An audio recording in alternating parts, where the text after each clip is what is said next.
الصلوۃ والسلام وہاں سے ایک نور کی سیڑھی آئی جس پہ حضور تشریف فرما ہوئے اور حضور چلے گئے. یہ دوسرا مرحلہ تھا. اللہ اکبر. پہلا مرحلہ براق پہ اور پھر مسجد اقصی میں نبیوں کی امامت. اللہ اکبر. ذرا غور کیجئے، کوئی ہے جو میرے محبوب کی عظمت کو چھو سکے؟ سارے نبی پیچھے کھڑے ہیں، امام بن کے حضور آگے کھڑے ہیں. اور مجھے بتائیے امامت کا حقدار کون ہوتا ہے؟ عالمہم بسنہ ثم اورعہم ثم اسنہم ثم احسنہم وجہا. یہی ہے نا، فقہا نے یہی بیان فرمایا نا کہ امامت کا حقدار کون ہوگا؟ جو زیادہ عالم ہوگا. اگر سارے عالم ہیں تو جو زیادہ متقی ہوگا. اگر سارے متقی ہیں تو پھر جو زیادہ عمر رسیدہ ہوگا. اگر سارے عمر رسیدہ ہیں پھر جس کا حسن سب سے بڑا ہوا ہوگا. اللہ اکبر. یہ ہے امامت کا. تو اب حضور علیہ الصلوۃ والسلام مصلی پہ کھڑے ہو رہے ہیں، معلوم ہوا سب سے زیادہ عالم حضور ہے، سب سے زیادہ اسن بھی حضور ہے، سب سے زیادہ متقی بھی حضور ہے. پھر ماہ حسینہ حضرت یوسف بھی کھڑے ہیں، لیکن حضور مصلی پہ جا رہے ہیں. مطلب ہوا کہ سب سے زمانے میں سونے بھی میرے حضور ہی ہیں. لیکن ایک بات اگر آپ کی تھوڑی سی توجہ ہو، وہ یہ کہ امامت کے اندر جنس کی فضیلت یہ ایک اہمیت کی حامل شے ہے. جنس کا تفضل اور جنس کی فضیلت یہ امامت کے لیے شرط ہے. میں اس کی ایک مثال آپ کو دینا چاہتا ہوں. ماں افضل یا بیٹا افضل؟ ماں ہی افضل ہے نا. اس کے پاؤں تلے جنت ہے بیٹے کی. بیٹے کے لیے تو ماں ہی افضل ہے. ہر بڑی خوب بات کہی. بشرط چادر تان کے ستا نور چمے پہ تلیاں. بشرط چادر تان کے ستا نور چمے پہ تلیاں جس دی خاطر سجیاں ہویاں نے عرش بری دیاں گلیاں. تو اب یہیں فیصلہ ہو گیا. لوگ استاد بتا رہے ہیں لیکن جبریل حضور کے قدم چوم کے بتا رہا ہوں کہ لوگوں کہ میں بھی اس چوکھٹ کا غلام اور گدا ہوں. یہ پہلا مرحلہ طے ہوا. بات لمبی ہو جائے گی، تفصیلات تو چونکہ یہ واقعی ایسا ہے. اس کے بعد پھر مسجد اقصی میں نبیوں کی امامت کروائی، پھر حضور آگے تشریف لے گئے. یہ دوسرا مرحلہ ہے. ثم عرج بنا الی السماء. جبریل امین ساتھ ہیں. اس کے بعد اور یہاں بھی یہ غور، ایک نقطہ غور رہے، یہاں بھی فرمایا سبحان اللہ ذی اسری بعبدہ. پاک ہے وہ ذات جو لے گئی. یعنی دعویٰ حضور کا نہیں ہے، دعویٰ رب کا لے جانے کا ہے. اور یہاں بھی یہ نہیں فرمایا پھر میں آگے گیا، ثم عرج بنا، پھر ہمیں لے جایا گیا. تو بات یہ ہے کہ حضور جا نہیں رہے تھے، کوئی لے جا رہا تھا. یہ جو ہے وہ سیر بالعرض تھی. اور یہاں بھی سیر پہ ایک بات کروں، اللہ تعالیٰ نے اس جانے آنے کو سیر کہا ہے، سفر نہیں کہا. آپ جانتے ہیں سفر اور سیر کے فرق کو؟ بچہ بچہ جانتا ہے. جو سیر ہے وہ تمہل کے ساتھ کی جاتی ہے، ٹہر ٹہر کے، چلتے چلتے راستے میں سبزہ دیکھ کے، پھول کھلے دیکھ کے، پات آ رہے ہیں، منظر کہیں چشمہ بہ رہا ہے، کہیں خوبصورت منظر، رک گئے. آپ صبح سیر کے لیے نکلتے ہیں تو 1-2 کلومیٹر سیر کرنی ہو کو گھنٹہ لگا دیں گے. لیکن سفر کرنے پہ نکلیں تو پھر بھاگم بھاگ ہوتی ہے. آنے واحد میں گئے بھی، واپس بھی آئے، اور اتنی تیزی سے آئے کہ زنجیر بھی ہل رہی تھی، بستر بھی ابھی گرم تھا. اور یہ اتنی تیزی سے لا مکان تک گئے اور واپس بھی آ گئے. اس کو اللہ نے محبوب کا سفر نہیں کہا، اس کو محبوب کی سیر کہا. کہا کیا سمجھو گے میرے محبوب کی شان کو؟ جس کی سیر اتنی تیز ہے اس کا سفر کتنا تیز ہوگا. تم تو سیر کو نہیں سمجھ پا رہے. جس نبی کی سیر سمجھ میں نہیں آتی اس نبی کا سفر سمجھ میں کیسے آئے گا؟ اور امتی جب دکھ میں نبی کو پکارے پھر نبی سیر کرتا تو نہیں، پھر تو سفر کرتا ہوا تشریف فرما ہوتا ہے. اس لیے آنے واحد میں امتی کے درد کا مداوع حضور کرتے ہیں. اچھا، حضور علیہ السلام پھر پہلے آسمان تک گئے. پھر جبریل امین نے دروازے کو دستک کی، وہ سارا واقعہ پوچھا کون؟ کہا جبریل کا. مم معک، پھر حضور کا نام لیا، دروازہ کھلا. بیت المعمور میں گئے، نبیوں کی جو ہے وہ فرشتوں کی امامت، اور آگے بڑھتے چلے گئے. پھر 7ویں آسمان تک گئے. یہ 7ویں آسمان سے پہلے 7 فرشتوں کے پروں پہ گئے. یہ دوسرا مرحلہ تھا. پہلا مرحلہ مسجد حرام سے مسجد اقصی تک، یہ بھی سیر بالعرض کا تھا. میں نے سفر کی 2 قسمیں سیر کی. حرکت کی دو قسمیں ہدایت الحکمت کے حوالے سے آپ کے سامنے رکھی ہیں، بالعرض اور بالذات۔ یہ بالعرض جو ہے وہ حرکت کی اقسام ہے۔ مسجد حرام سے مسجد اقصی تک براق پہ گئے، مسجد اقصی سے پہلے آسمان تک نور کی سیڑھی پہ گئے، یہ براق سے بھی تیز تھا۔ پہلے آسمان سے ساتویں آسمان تک فرشتوں کے پروں پہ گئے، یہ اس نور کی سیڑھی سے بھی سری و رفتار تھے۔ پھر ساتویں آسمان سے سدرۃ المنتہا تک جبریل امین کے پروں پہ گئے، یہ اس سے بھی سری سفر تھا۔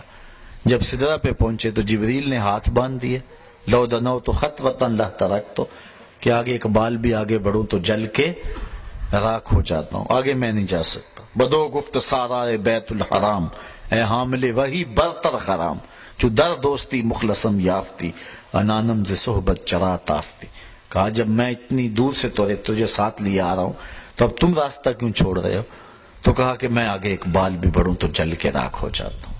کوئی فلک تیرا یار گیا، کوئی جا سدرہ تے ہار گیا، ایک کالیاں زلفاں والا سی جڑا عرش تو بھی لنگ پار گیا۔ جبریل امین بھی یہاں روک گئے۔ اللہ نور بشر دا جھگڑا چلیا تے سدرہ تے جا کے گل مک گئی۔ سدرہ تے جا کے نوریوں کا سردار بھی پیچھے، بشر بھی سارے پیچھے، جو آگے جا رہا ہے اس کی شان کو کون جانا ہے۔ یہاں مجھے خطیب الاسلام صاحبزادہ سید فیض الحسن شاہ رحمۃ اللہ تعالی علیہ یاد آئے، بڑی کمال کی بات کہا کرتے تھے، فرمایا کرتے تھے تو نے حلیمہ کی بکریوں کے پیچھے پیچھے تو دیکھا ہے، سدرہ پر جبریل کے آگے آگے نہیں دیکھا۔ اور اقبال کہتا ہے تو نے یوسف کو کنویں میں دیکھا تو کیا دیکھا، تو نے یوسف کو کنویں میں دیکھا تو کیا دیکھا، ارے نادان جو مطلق تھا مقید کر دیا تو نے، تو ابھی تک کنویں میں دیکھ رہا ہے اور وہ تو تخت مصر کا بادشاہ بھی بنا ہوا ہے اور تاج بھی پہن چکا ہے۔ اس لیے اپنی اپنی نظر کی بات ہے، تو دیکھنے والوں نے تو جب دیکھا تو کہا نہیں اس کی عظمتوں کو کوئی چھو ہی نہیں سکتا، اور سادی بولے بلغ العلا بکمالہ کشفت دجا بجمالہ حسنت جمیع خصالہ، پھر بے ساختہ بولے صلو علیہ وآلہ۔ اب جبریل بھی پیچھے رہ گئے، یہ مرحلہ بھی سیر بالعرض کا تھا۔ اب حضور سدرہ سے آگے بڑھے، آگے ایک نوری سبز تخت آیا جسے رف رف کا نام دیا گیا، حدیث میں اس کا ذکر آتا ہے رف رف کے نام سے۔ اور پھر وہ کہاں تک گیا؟ اللہ اکبر، اعلی حضرت سے پوچھئے، فرماتے ہیں رف رف تیرا فر فر گیا۔ اگر کوئی شاعر بیٹھا ہو یہاں تو وہ بڑا لطف لے، اس کو کہتے ہیں صنعت تقلیب، قلب کرنا، یہ دل کو بھی قلب اس لیے کہتا ہے، یہ بدلتا رہتا ہے، پل پل بدلتا رہتا ہے، گاہے خندہ گاہے گریاں، کبھی کچھ کبھی کچھ۔ تو صنعت تقلیب یہ لفظ کو الٹ پلٹ کر دیں، رف رف کو الٹ کریں تو فر فر بنتا ہے۔ وہ استاد میر درد نے کہا تھا نا، میں ہوں لفظ درد، جس پہلو سے دیکھو درد ہوں۔ درد ایک ایسا لفظ ہے، سیدھے سے پڑھو تب بھی درد، الٹا پڑھو تب بھی درد، درد درد ہی رہتا، چاہے الٹے ہو جاؤ چاہے سیدھے ہو جاؤ، تو درد درد ہی ہوتا ہے۔ لیکن رف رف کو الٹ پڑھے، ادھر سے پڑھے تو بنتا ہے فر فر۔ تو اعلیٰ حضرت نے یہاں صنعت تقلیب استعمال کی ہے، رف رف تیرا فر فر گیا، تا ہفتمی گوہر گیا، ساتوں فلک طے کر گیا، کیا بتائیں کیا کر گیا۔ اور پھر ایک موقع آیا، یہ اعلیٰ حضرت کی روح سے فیض لے کے کہہ رہا ہوں، یہ لفظ جو کہنے لگا ہوں، ایک موقع آیا کہ رف رف کی بھی بس بس ہو گئی، اب رف رف بھی آگے جا نہیں سکتا۔ اب حضور علیہ السلام کا ذاتی سفر شروع ہونے لگا، حضور کی اب رفتار ذاتی اب آغاز ہونے لگا۔ مسجد حرام سے لے کر مسجد اقصی تک یہ جو مرحلہ تھا یہ بھی بالعرض تھا، مسجد اقصی سے پہلے آسمان تک دوسرا مرحلہ یہ بھی بالعرض تھا، مسجد پہلے آسمان سے ساتویں آسمان تک کا مرحلہ یہ بھی بالعرض تھا، ساتویں آسمان سے سدرہ تک کا مرحلہ یہ بھی بالعرض تھا، اور سدرہ سے لے کر رف رف جہاں تک پہنچا یہ پانچواں مرحلہ یہ بھی بالعرض تھا۔ اب چھٹا مرحلہ جو ہے یہ اب حضور کی رفتار دیکھیے۔ حضور فرماتے ہیں کہ جب رف رف کی منتہائے پرواز آ گئی تو میں رک گیا، ٹھہر گیا، آواز آئی ادنو منی، محبوب آگے بڑھیے، بڑا محمد کری ہو احمد، قریب آ سرور ممجد۔ اعلی حضرت قصیدہ معراجیہ، بڑا محمد کری ہو احمد، قریب آ سرور ممجد، نثار جاؤں وہ کیا ندا تھی، وہ کیا سما تھا، وہ کیا مزے تھے۔ یہ آواز آ رہی ہے کہ حضور آگے بڑھیے۔ حضور فرماتے ہیں میں ڈرتے ڈرتے جھجکتے جھجکتے، کیوں؟ جلال و ہیبت کا سامنا تھا، جمال و رحمت ابھارتے تھے، چونکہ اللہ کے حضور عبد جا رہے تھے نا۔ یہ جو لوگ کہتے ہیں کہ حضور جو ہے وہ سنے جوڑے عرشوں پہ چلے گئے، اعلیٰ حضرت نے اس کی تردید کی، یہ نہیں کہنا چاہیے، چونکہ ادب کا تقاضا ہے۔ آپ اگر آتے ہیں مسجد میں تو نالین نہیں اتار لیتے، جوتے نہیں اتار لیتے؟ کیا حضور سے تصور کرتے ہیں کہ اللہ کے حضور جا رہے ہیں یوں جا رہے ہیں؟ حضور نالین اتار لیے تھے۔ تو حضور علیہ الصلوۃ والسلام آگے گئے ادب کے تقاضوں میں، تو حضور علیہ الصلوۃ والسلام جو ہے وہ قدم اٹھائے آگے، ڈرتے جھجکتے لیکن رحمتیں ابھار رہی تھی۔ فرمایا کہ میں نے ایک قدم اٹھایا، پھر فاصلہ کتنا طے ہوا؟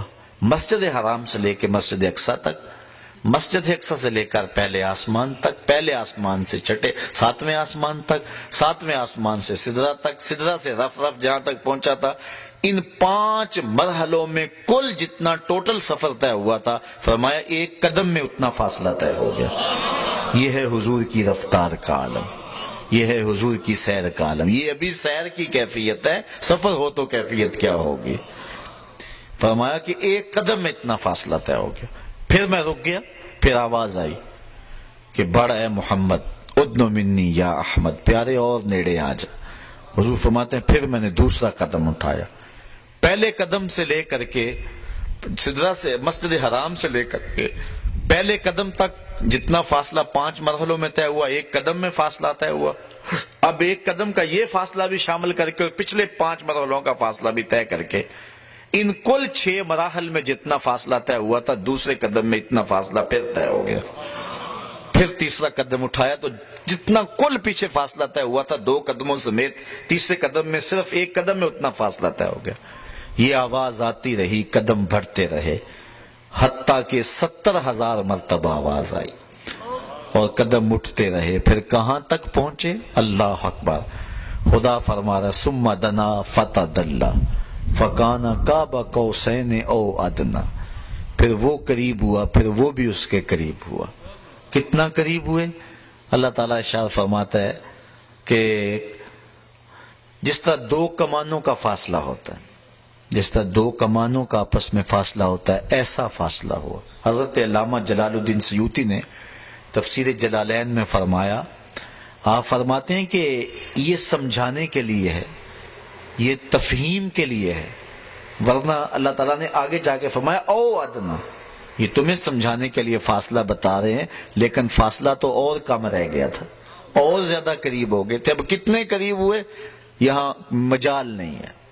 اللہ اکبر! خرد سے کہہ دو کہ سر جھکا لے، خرد سے کہہ دو کہ سر جھکا لے، گما سے گزرے گزرنے والے، یا خود پڑے ہیں جہت کو لالے، کوئی کیا بتائے کدھر گئے تھے، سراغ عین و متا کہاں تھا، نشان کیف و الا کہاں تھا، نہ کوئی ساتھی نہ کوئی راہی، نہ سنگ منزل نہ مرحلے تھے، کمان امکان کے جھوٹے نقطوں، تم اول و آخر کے پیر میں ہو، محیط کی چال سے تو پوچھو کدھر کو آئے کدھر گئے تھے۔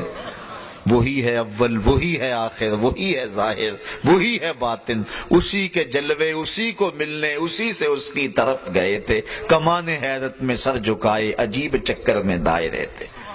اب کوئی بتائے تو کیا بتائے؟ علامہ جلال الدین سیوطی علیہ رحمہ فرماتے ہیں یہ جو 2 کمانوں کا کہا گیا نا، یہ سمجھانے کے لیے کہا گیا۔ عرب میں رواج یہ ہوتا تھا کہ جب 2 سردار آپس میں صلح کا معاہدہ کرتے تو اس معاہدے کو لوگوں کے سامنے کس طرح رکھتے؟ ایک کھلے میدان میں لوگوں کو بلاتے، اور جن 2 قبائل نے آپس میں صلح کی ہوتی ان کے سردار الگ ہو کے اپنی اپنی کمانیں جوڑتے، اور پھر کمانیں جوڑ کر کے ان سے ایک مشترکہ تیر پھینکتے۔ یہ عرب میں رواج تھا، اور یہ اس بات کا اعلان ہوتا کہ ہم 2 قبائل آپس میں صلح کر چکے ہیں، اب ہماری کمانیں اگرچہ 2 ہیں لیکن ہمیں چھیڑنا نہ، ہمارا تیر اب ایک ہی ہے۔ کمانیں 2 ہیں لیکن ان سے نکلنے والا تیر اب ایک ہے، جس نے اس قبیلے پہ حملہ کیا ہمارے پہ حملہ تصور کیا جائے گا، اور جس کی صلح اس سے ہوئی ہمارے ساتھ صلح ہوگی۔ گو ہماری کمانیں 2 ہیں لیکن لوگ آگاہ ہو جائیں، ہماری کمانوں سے نکلنے والا تیر ایک ہے۔ تو حضرت امام جلال الدین سیوطی فرماتے ہیں جس طرح عرب کمانے جوڑ کر کے اپنی محبت کا اعلان کرتے تھے، گویا اللہ نے فرمایا قرب اتنا ہوا کہ اے اہل عرب، جس طرح تم کمانے جوڑتے ہو نا، آج ہم نے بھی کمانے جوڑ لی ہیں۔ اس لیے اللہ اس کے رسول کے دشمن الگ الگ نہیں ہے۔ جس نے جو ہے وہ رسول پہ گالی دی، رسول پہ حملہ کیا، وہ اللہ پہ حملہ تصور ہوگا۔ اس لیے اللہ کے محبوب علیہ الصلوۃ والسلام نے جب جنگ کے موقع پہ ہاتھوں کے اندر کنکریاں لی اور شاہت الوجوہ اللہم ارعب قلوبہم وزلزل اقدامہم، حضور نے کنکر پھینکے تو رب نے کیا کہا؟ وما رمیت اذ رمیت ولکن اللہ رمی، محبوب یہ جو کنکر تو نے پھینکے یہ تو نے تو نہیں پھینکے، یہ تو میں نے پھینکے ہیں۔ اس لیے کہ کمانے اگرچہ دو ہیں لیکن نکلنے والا تیر اب ایک ہی ہوگا۔